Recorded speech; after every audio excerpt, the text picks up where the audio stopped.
北湾地区和非洲乍得湖、坦格尔喀湖、南美的亚马逊河一起被称为世界4大蚊虫王国。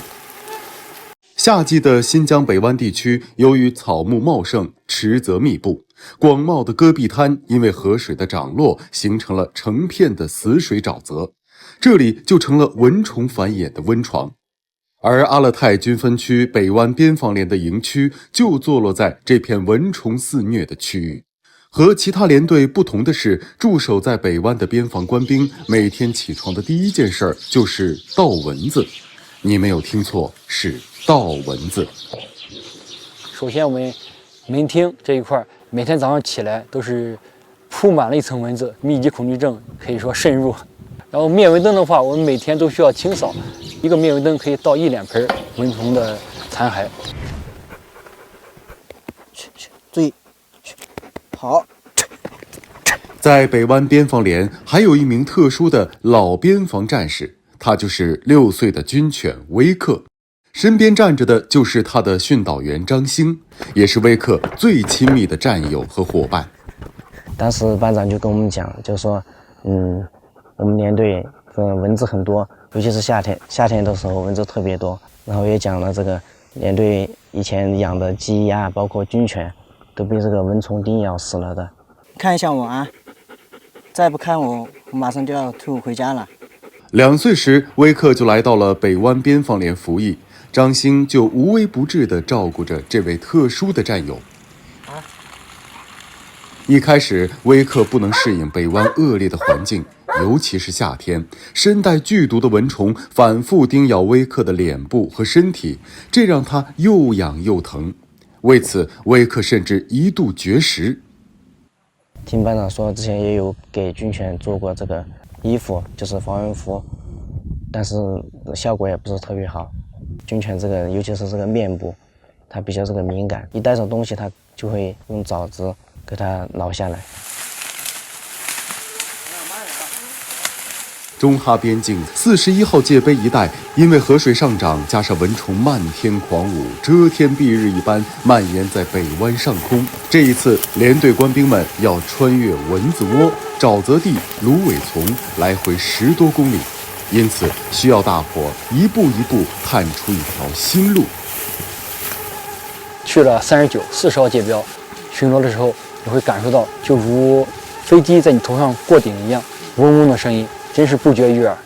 整理一下防蚊服，一定要注意肩膀和背部的接口处啊，袖口和手套处一定要多喷点，这地方皮肤容易露出来。同志们，今天我们一行6人前往41号界标进行边境勘察。41号界标附近前期河水上涨，形成了大量沼泽地，所以此次巡逻我们是存在一定的危险性。对于完成此次任务，同志们有没有信心？有。好，下面我们准备出发。在第一段巡边途中，官兵们需要乘车半小时到达铁丝网附近。可刚出发，记者的车辆就陷到了沙包里。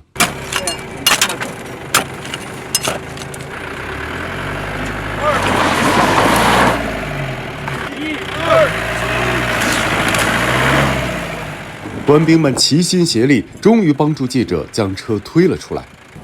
一段小插曲后，大家继续向铁丝网的方向开去。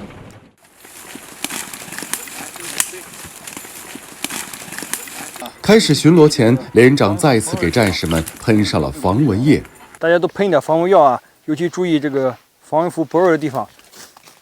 穿过铁丝网，接下来的巡逻就只能徒步去往41号界碑了。而这一次也是连长李家浩第32次带队进行边境巡逻。他告诉记者，接下来的天气、路况、蚊虫情况都充满变数，并提醒记者一定要冷静应对可能遭遇的挑战和危险。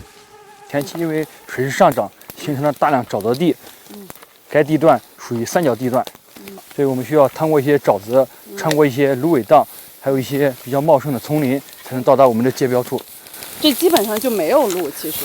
对，基本上都没有路，都是我们前的巡逻官兵，一次一次执勤走出来的巡逻路。前进，慢慢走啊。上路没多久，我们就明白了官兵们为何要如此严密的防护了。密密麻麻的蚊虫让记者和新兵都大吃一惊，耳边有千万只蚊虫在同时嗡鸣，从眼睛到鼻子，蚊子无孔不入地钻进我们的防蚊服里。很难想象，如果没有严密防护，行走这样一条巡逻路会是怎样一种体验。防网上的蚊子最起码有几百只，太吓人了，比我想象中的蚊子还要多得多。那刚刚一进来就已经感受到了那个蚊子在旁边嗡嗡嗡的那种声音了。是，这片杂草丛生，而且有大量的死水滩，比较适合蚊子进行繁衍，所以该地段的蚊虫会更多一些。在这次的巡逻队伍中，还有一位老部边员，他叫曹建江。因为从小就生活在当地，每次战士们巡逻时，他都会主动前来担任向导。这个防蚊设施也不好，防帽也不是这种，是那种卡脖子这种。然后就蚊子很容易。戴和不戴都一个样，进了满防蚊帽都是。咬的后期这个脖子红红的，咬的全是满脖都是疙瘩。作为部边员，曹建江见证了连队许多艰难困苦的时期，而建战之初，环境更为恶劣。官兵们只能头裹纱巾，披着雨衣巡逻。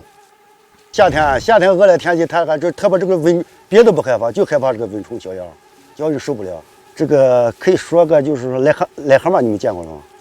就成那样的，一层摸起来，一摸这个身上咯咯啦啦，这受不了的，不巡逻不行，职责就在这，必须巡逻。大家慢点走啊，这地方芦苇比较高，比较密。走了1个多小时后，芦苇丛越来越高，几乎没有可走的路了。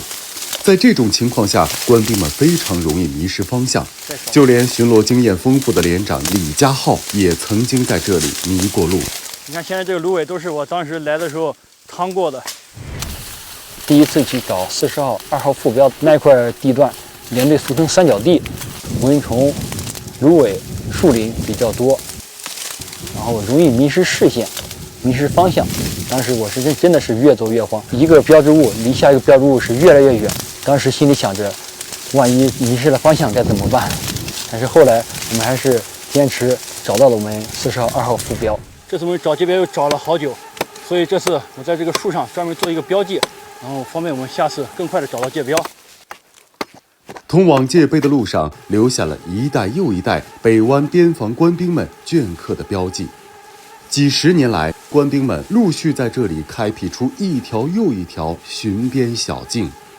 可以，那我们就在此休息一下，来，大家围成个圈，就近坐下，吃点东西，补充一下体力。接近中午时分，在太阳直射下，地表温度高达40摄氏度。但即使再热，官兵们也不能脱下防蚊服，忍受着高温和防护装备的双重考验。你不怕咬吗？不要，习惯了已经。对吧？这蚊子到处飞，你咋吃啊？那就着它吃啊，当午餐肉吃着了。能感受到蚊子到底是什么味道吗？感受到了，这蚊子吃起来还有点那种说不出来淡淡的那种鲜味的。因为全副武装，官兵们每次巡边都不能正常吃饭，只能把吸管插到水壶中开始喝水，或是拿点干粮快速吃完。我们一般这样，为了防止被蚊虫咬，就是拉开防蚊帽，然后抓紧时间吃一口，吃上一口，赶紧拿出来慢慢嚼一嚼啊！里面已经有蚊子了，一不小心蚊子就会从我们这个缝隙中钻进去。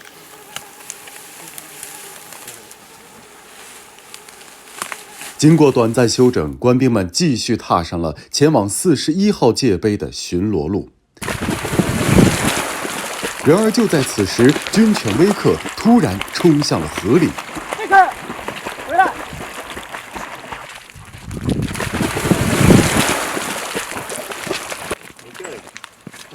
这是我们的军犬在这个蚊子比较多的时候，往这个河里面去跳进河里面洗澡弄一弄。驱赶走是不是？对。蚊子最喜欢咬它们哪儿？蚊子最喜欢咬它们的脸。看它眼睛和那个鼻子这儿。对，因为它脸上这个毛比较少，最容易被这个蚊子叮。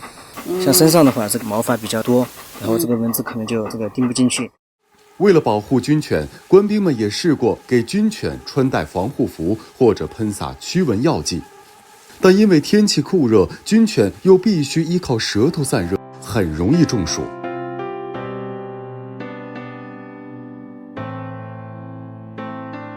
几十年下来，已经有7只军犬因为忍受不了蚊虫叮咬而牺牲。在这样恶劣的环境里，即使是已经在北湾联队服役6年的老兵威克，也常常会因为一些小意外而身负重伤。巡逻的时候，被这个铁丝网划伤了，就是在肚子上划了一道口子。因为夏天嘛，它蚊子比较多，尤其是苍蝇，苍蝇叮了之后，它就会化脓生蛆，就比较严重。每年的此时都是额尔齐斯河的汛期，但今年夏天气温骤升，这里的大部分河流水量急剧下降，留下来许多坑坑洼洼的沼泽地，难住了官兵们的行进步伐。你看，回来。这水不是很深，可以过去。来，大家靠拢一点啊，手牵手，慢慢渡河。虽然水不算太深，但是在杂草丛生的沼泽地行走，官兵们还是要格外小心。把脚踩稳啊！走，维克。还有点。对，我们这地方底下是淤泥，所以说有点往下陷。对，慢点啊，慢点啊。这么深吗？对。越往前走，淤泥就把人往下拽得越深，每走一步都异常艰难。慢点。不要一直在这站着。站着就拔不出来了。1、2，走。拔不出来了。使点劲。你别倒了啊！你倒了！哎！1、2，走。1、2，走。1、2，走。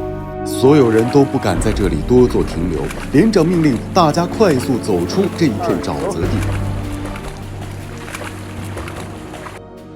我们把靴子里面的水倒一下，后面还有很长的路要走。记者和边防官兵们一边脱下靴子，一边闻到了杂草腐烂的臭味，深刻体会到了官兵们巡边路上的艰难。我们驻守在鄂河边，我们守卫在边防线，战蚊虫立使命。巡逻任务依旧很重，官兵们继续朝着41号界碑前进。沿途除了界河和铁丝网外，这儿已经没有人类走过的痕迹。芦苇荡越来越高，也说明离中哈边境的41号界碑越来越近了。界标在这里，把界标周围芦苇整理一下。终于，在徒步行进3个多小时后，官兵们抵达了目的地。41号界碑是中国和哈萨克斯坦长达1500公里边境上的第41座界碑，它矗立在额尔齐斯河深处。虽然这里蚊虫肆虐，荒无人烟，但一代又一代戍边官兵依然用坚守把使命和忠诚刻在了界碑上。